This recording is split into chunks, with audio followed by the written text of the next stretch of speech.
Hi, I'm Stavros and welcome back to the 1979 Honda Civic first generation. So in this video I'm going to talk all about Honda as a brand. What is happening then? Sales have gone down in the US, Europe. Are they interested in Europe anymore? Are they just interested in the US and the Asian markets? So I don't know what's happening with Honda. Sales have gone way down. What is happening? We're going to talk about it in this video. So let's walk around the old Civic. Just to remind you guys, I do still own it, just in case you forgot. And then we'll go for a drive and talk about the brand. What's happening Honda? So yes, I do still own the Honda Civic first generation from 1979, just in case any of you had forgotten that I owned it.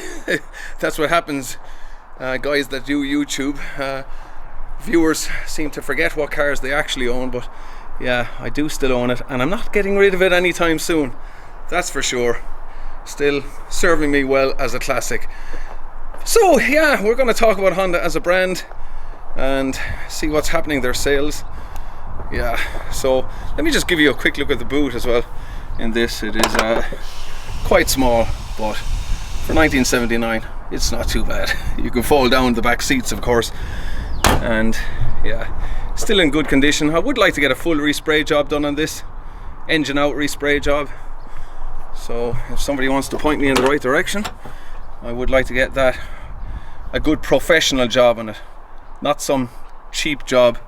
And yeah, they're out of a Honda Civic Type R, those mats. So not the right mats, but they'll do the job. And yeah, let's hop inside. I did manage to get a cassette tape to put in here. Who is it? Thieves Crossing, yeah. So, and I still can't get the radio to work. It's stuck on AM because the car is in from Queensland, of course. And yeah, I can't get, I'm gonna have to change it back to FM to get any radio stations. So yeah, let's just give it a start up for you guys. The choke is in, it's fully warmed up. There you go.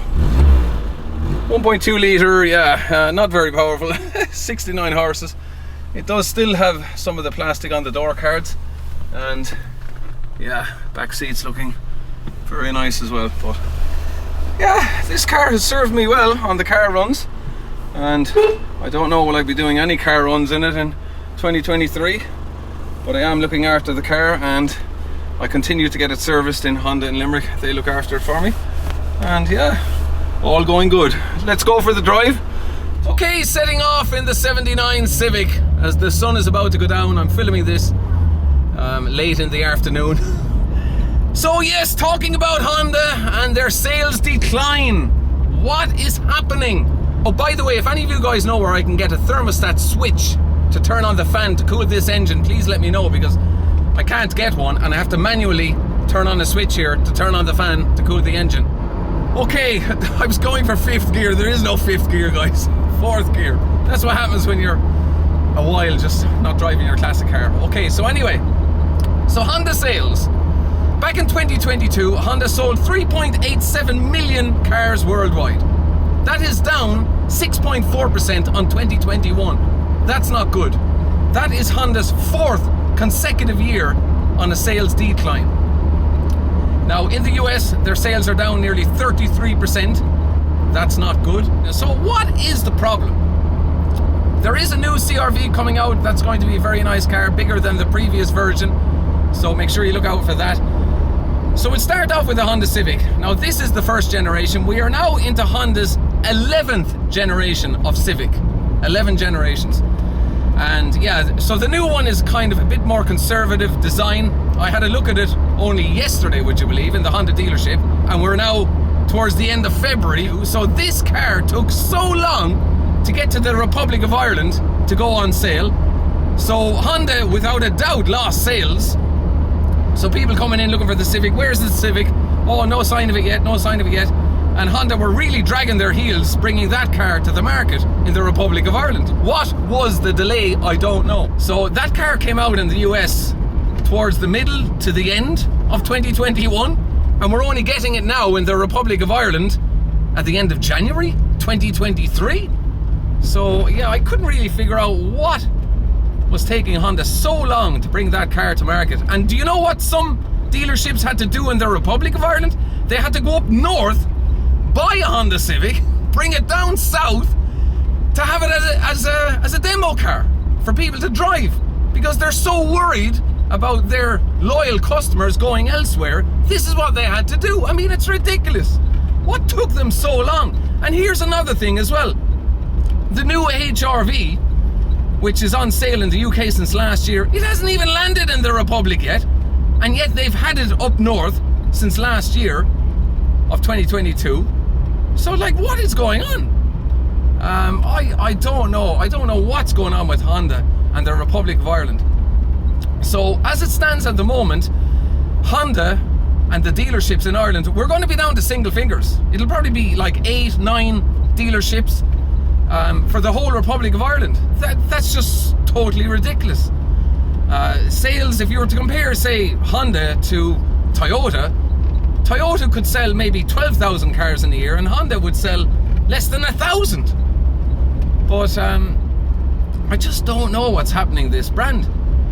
But if you were to look at, like, what is the cheapest Honda in the Republic of Ireland at the moment? It's the Jazz, and that's coming in at nearly 30,000 euro. Like, so, like, what young person for their first car are even going to consider Honda if their entry-level model costs so much?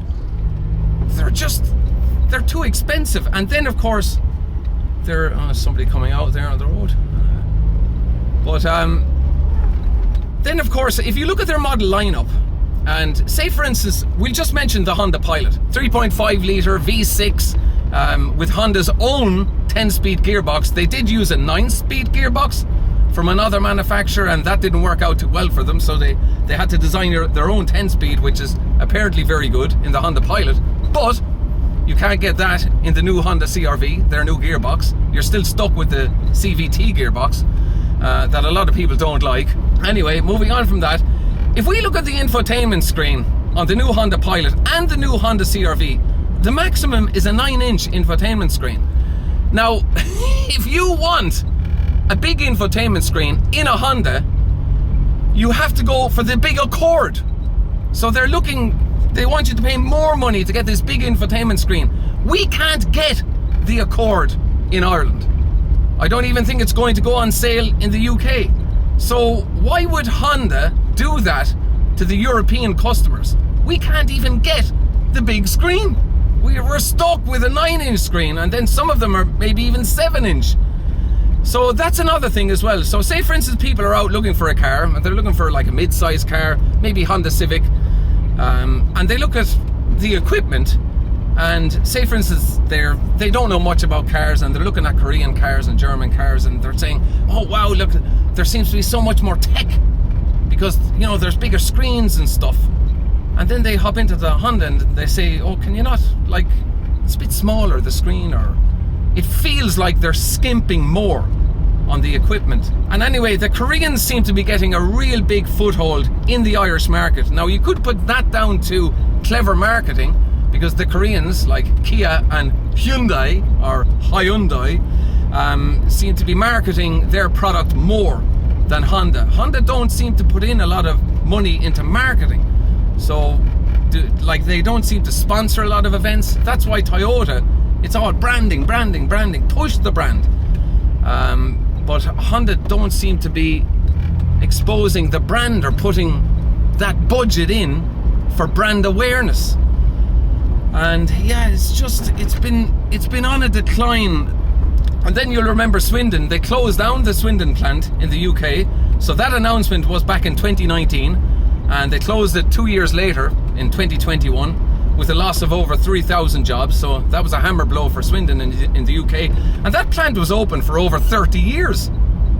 They were building Hondas, and I mean, at their peak, they were probably building 160,000 cars a year at Swindon. And then Honda pulled the plug, and then people would say, yeah, but Honda held on to that factory too long. You know, they did everything they could to keep it open. But the sums didn't add up, and they just pulled the plug. Other people would say it was because of Brexit that the Honda Swindon closed. But yeah, Honda say it was because they were going towards, you know, new powertrains and electrifying models and bringing out new fully electric models, which, by the way, the Honda E wasn't a big success at all, basically a flop. Lovely car to drive, but useless range, so that car was a flop.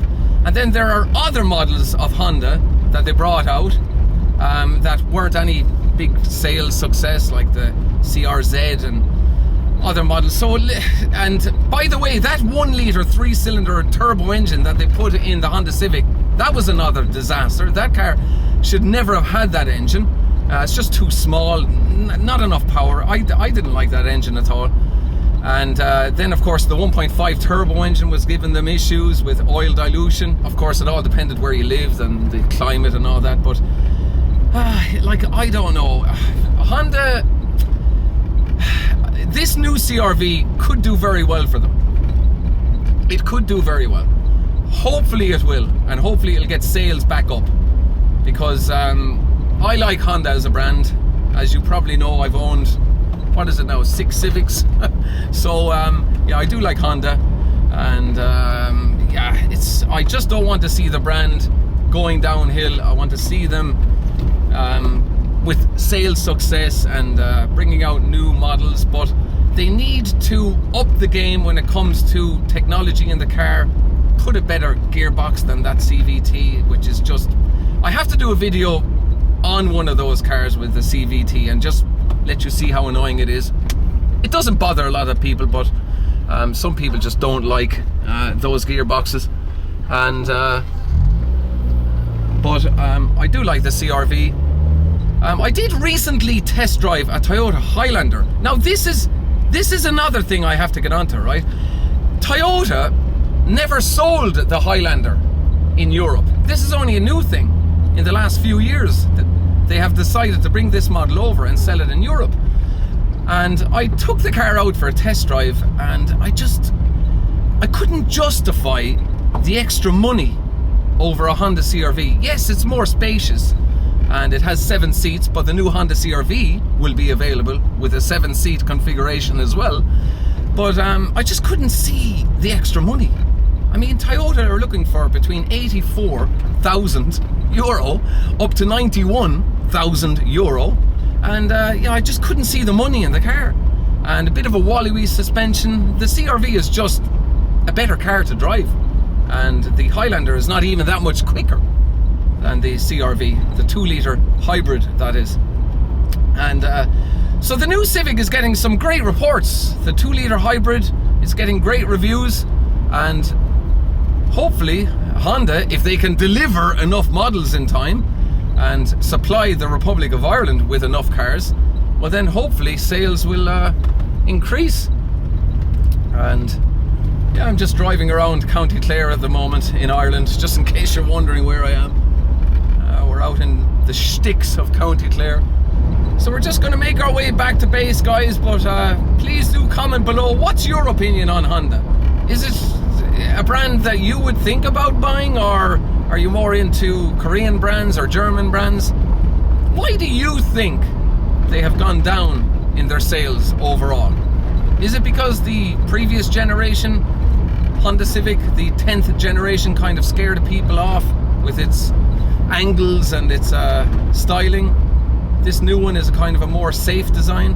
I don't really know, but for the time being I'm going to stick with my Hondas because I like Honda. Power, boys, power. Listen to that 1.2 litre. I have to say one thing, it may be an old car, but the steering feel, and it's the same with all of these old cars that have no power steering, the steering feel is so direct on this car. Such small little inputs, and how accurate it is when it's turning in. It's, when you hop into a modern car, it feels all kind of spongy and it's not as accurate. You know, with modern cars you're kind of doing more corrections in the steering than on this car. It's kind of weird, like, it's just one of the things I like driving with this car. Just the steering feel is just so accurate, like it's weird. I suppose you're not dealing with all of this electronic assistance. Anyway, let's make our way back to base.